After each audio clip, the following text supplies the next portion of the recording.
never seen anybody on this trail when I'm traveling the 202 Red Mountain Freeway over there. I've never seen a soul.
All right, it's been a while since I've done a YouTube video, and the only reason I'm doing this one, and I apologize for the wind because it is windy where I'm at right now. The only reason I'm doing this one is I posted a TikTok 2 days ago that received 105,000 views on this very monument that I'm going to check out right along the 202 Red Mountain Freeway. It's between Val Vista and the Gilbert McDowell exit.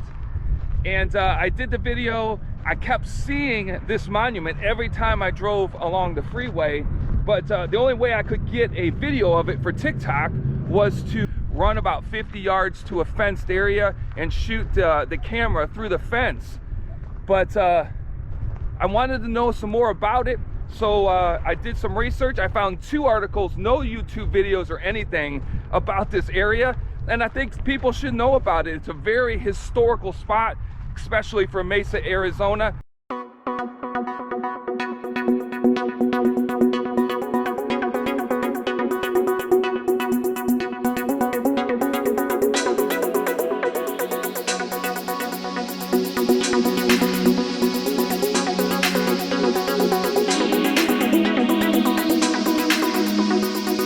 So where I am standing today and the monument I'm about to get to in about 100 yards, how do you get there? I mean, I found 2 articles online, 2 dated from 2005, and that's the only way I knew how to get back to this historical marker. And that is this: from Gilbert, you jump onto the 202 North and you get off at Val Vista. When you get off at Val Vista, you can't take a right because that dead ends. So you'll want to take a left. You'll take a left for less than 1/4 mile and turn right onto Thomas Road for about 1 mile. And then you'll turn right again onto Thomas Road. Now this road is absolutely trashed. There's glass all over it. I mean, just plates smashed everywhere, old computer parts everywhere. I'm coming up on an old mattress frame, a couple of kids up there skateboarding. But the overpass for the freeway right there, Thomas Road that goes over, has no on or off ramp, and it cost $2.7 million back in around 2001 when they were building the Red Mountain Freeway to put that up. Now why did they put it up? They put it up because back that way is where the orchard is, where they're growing all the unbelievable citrus, one of the 5 C's in Arizona. So they decided that when they were building the Red Mountain Freeway, since they were putting this freeway right through this citrus field, that they were going to give these farmers the opportunity to go back and forth across the freeway. So they built the Thomas Road overpass.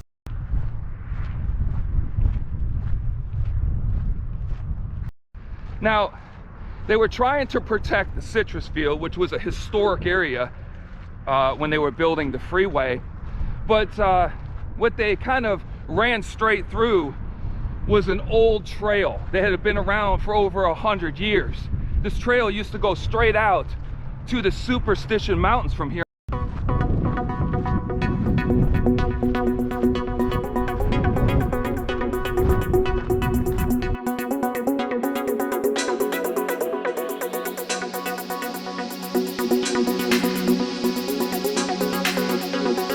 This is called the Lehigh Crossing Trail right here, the Lehigh Crossing. Why is that so significant?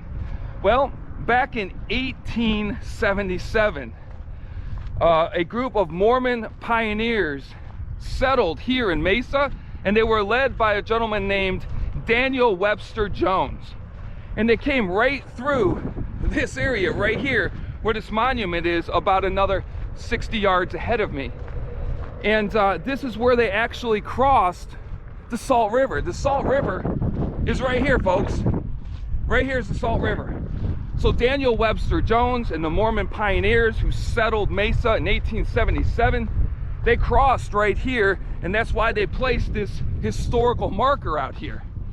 So if you ever want to come check it out, again, get off at Val Vista, take a left, take a right on Thomas, take a right on Thomas again, go over the overpass. There's the 202. There's your bridge that you're going to come over, the Thomas Road Bridge. They brought an old computer down here, a huge computer down here. It's just busted up all over the place.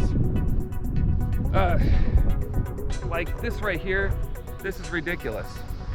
But this is the first thing you're going to set your eyes upon as you come to this area.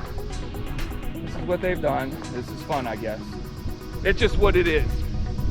But I think it's because this path isn't known. And the more people that get to know the path of the Lehi Crossing, this path goes for a couple of miles. Right down this direction here. We're getting closer to the monument, so let's check it out.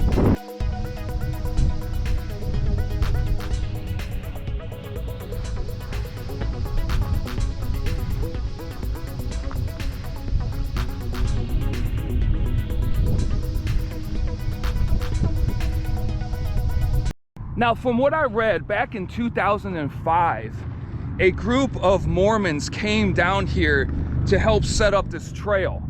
Right over here, it looks like small mini foundations are laid here, and I could see it from the other side of this 6-foot tall fence right off of the 202 freeway when I first came out to take the pictures about 3 days ago for TikTok. And I'm going to show you. They had something like, I want to say in the article, it said like 400 children between the ages of 12 and 18 come and help pour out the gravel and stuff at the base of this trail. And it's really interesting because on these blocks right here, let me show you what I found on some of these blocks. All right, look, you have all of these. I saw it from the other side of the fence, couldn't figure out what these were, but look at here.